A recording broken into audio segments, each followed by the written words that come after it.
இந்த மாரி ஒரு கேஸ்ல தைரியமா முன்னாடி வந்து அத கேஸா ஃபைல் பண்ணி, அதுக்கு இத்தன வருஷம் நின்னு போராடி அந்த ரிசல்ட் வந்திருக்கு இல்லையா? அவங்களுக்கு தான் அந்த கிரெடிட் போணும்.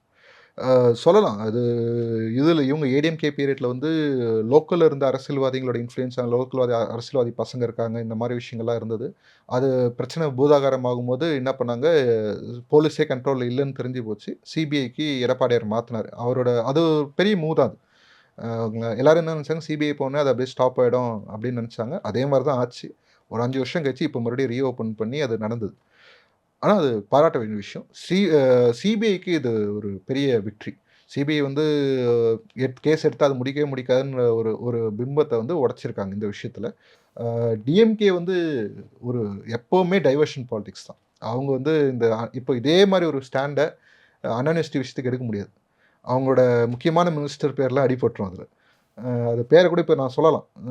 அ அ சொல்றது ஒண்ணும் ப்ராப்ளம் கிடையாது. ஆனா வந்து, அவங்க என்ன மாரி ஒரு அரசியல் பண்றாங்க அப்டின்னா, அந்த பேர ஒருத்தவங்க சொல்ல முடியாத அளவுக்கு ஒரு பயத்த கிரியேட் பண்றாங்க பார்த்தீங்களா?